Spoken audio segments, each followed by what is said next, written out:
The world doesn't run on your labor anymore. It runs on your exhaustion. Every notification, every outrage, every second of your attention is being metabolized by a machine that thrives on your chaos.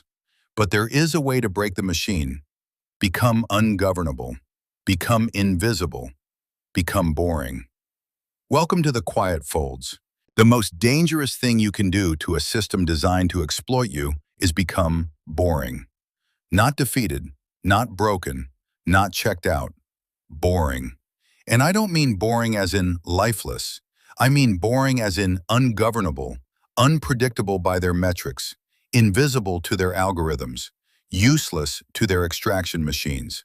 They cannot sell to someone who doesn't want. They cannot control someone who doesn't react. They cannot manipulate someone whose nervous system isn't perpetually on fire. This is what Thoreau understood in 1845 when he walked into the woods near Walden Pond with an axe, some borrowed tools, and a plan that everyone around him called insane. They called it retreat, he called it war. And by the end of this, you'll understand the difference. Why the boring life isn't the consolation prize of the uninspired. It's the final boss move. But here's the part no one tells you. There's a mechanism, a specific psychological shift that makes this work. Without it, simplicity becomes deprivation. Boredom becomes torture. Withdrawal becomes weakness. With it, you become untouchable.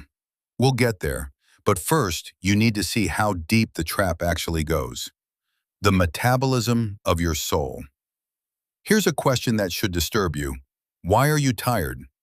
Not physically, we'll set that aside. Emotionally, psychologically, spiritually. If that word doesn't make you flinch, why do you wake up some mornings already drained? Why does the thought of another day sometimes feel like a weight instead of an opportunity? You've probably blamed yourself. Lack of discipline, poor sleep, not enough purpose. Maybe you Googled burnout symptoms and nodded along. But what if the exhaustion isn't a bug in your character? What if it's the product? The economic model of the 21st century doesn't run on your labor anymore. Not primarily. It runs on your attention, your emotional bandwidth, your reactions, your engagement. Every notification, every outrage cycle, every carefully engineered cliffhanger, every infinite scroll, every fear-based news headline, these aren't side effects of a connected world. They're features.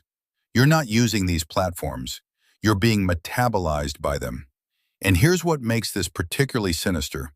They've convinced you that stimulation equals living, that a calendar full of obligations equals importance, that hustle equals purpose. So you chase and chase and chase, and you call it ambition.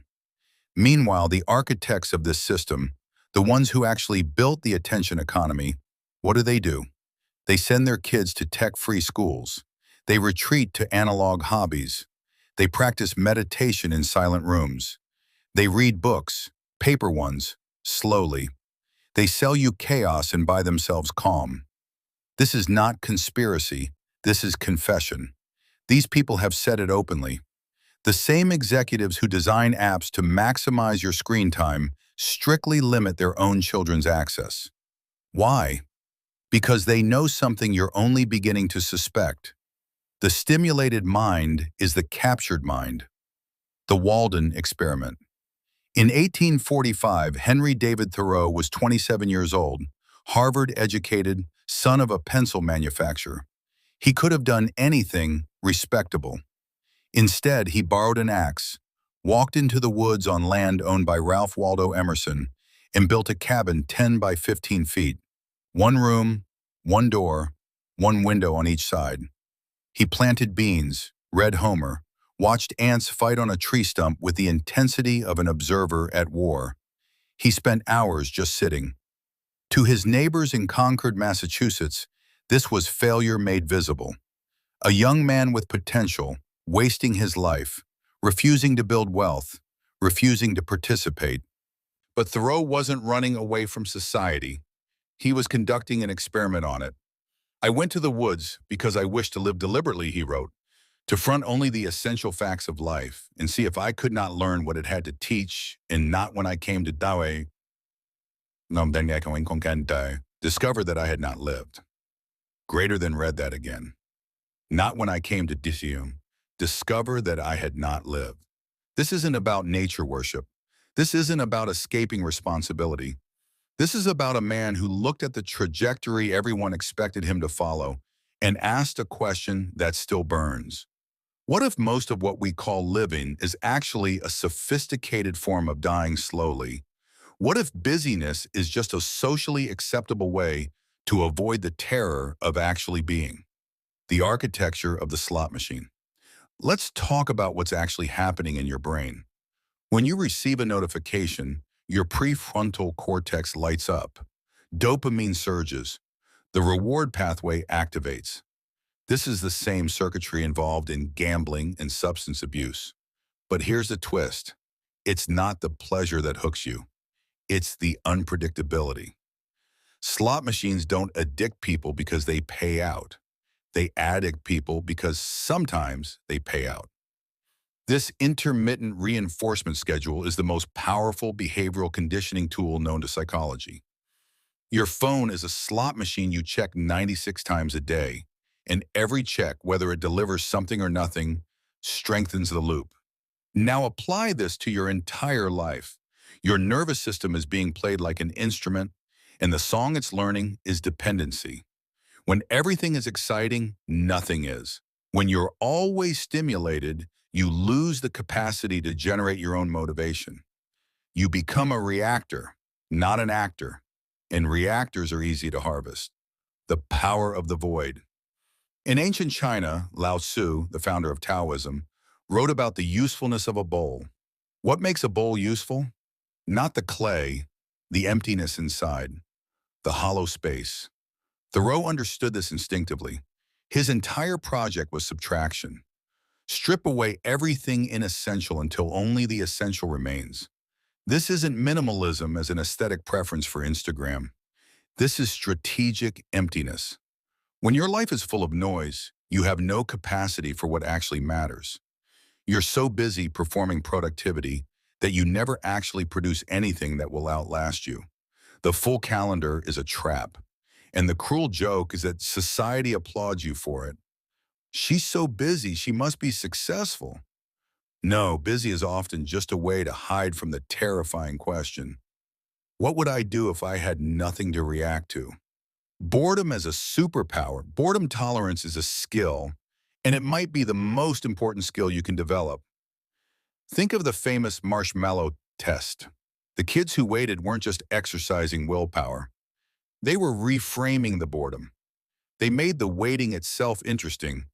Thoreau didn't suffer through isolation. He rebuilt his capacity to perceive. He retrained his attention until a single morning watching ice melt became more vivid than years of social busy work. To be awake is to be alive, he wrote.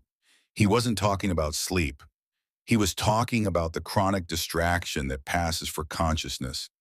You think you're awake, you're just stimulated. These are not the same. The economy of life force. Think about your attention as a finite resource. You wake up with a certain amount of fuel. Now, who is spending your tank? When you engage with outrage or say yes to an obligation you don't want, you're spending. By noon, most people are bankrupt, running on fumes.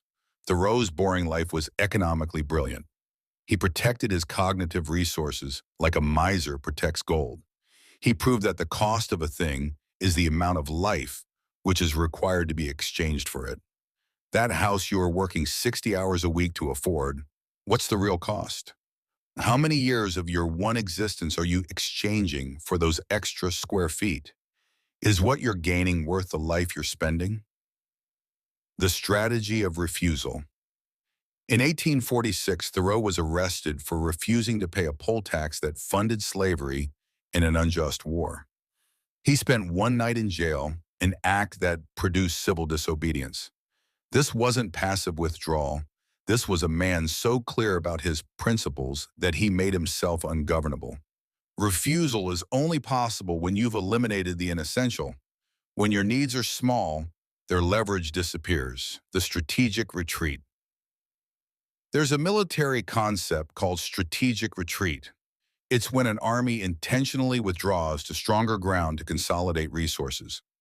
Thoreau's boring life was a strategic retreat. He withdrew from the battlefield society chose, refused to fight on their terms, and launched an assault on the machinery of unconscious living from a 10 by 15 cabin. A boring life isn't a failure of ambition. It's ambition refined to its purest form. Not ambition for more, but ambition for depth. You already know this. Some part of you feels the emptiness of the full calendar. That knowing is your compass, but knowing and doing are different countries. Thoreau crossed the border because he was honest enough to admit what he saw and stubborn enough to act on it. The simple life isn't simple because it's easy. It's simple because you've cut away the rot. That takes courage. It takes a willingness to be called a failure by people who've never asked what success actually means. If this shifted something in you, understand this is only the surface. There are conversations I cannot have publicly. Ideas too sharp for the algorithm. Frameworks the system would rather you never discovered. Those live behind the join button. The architect level where we go underneath what's polished for public consumption. Most won't click. Most prefer the comfortable noise. If you're different, if that part of you that's been listening actually wants to act, then subscribe to the quiet folds. And if you want what's hidden, step through. You'll know if this is for you. What is one essential fact of your life that has been buried under the noise lately? If you're ready to start the subtraction, I can help you identify which digital or social habits are draining your life force tank the fastest. Would you like to start there? Tell me in comment.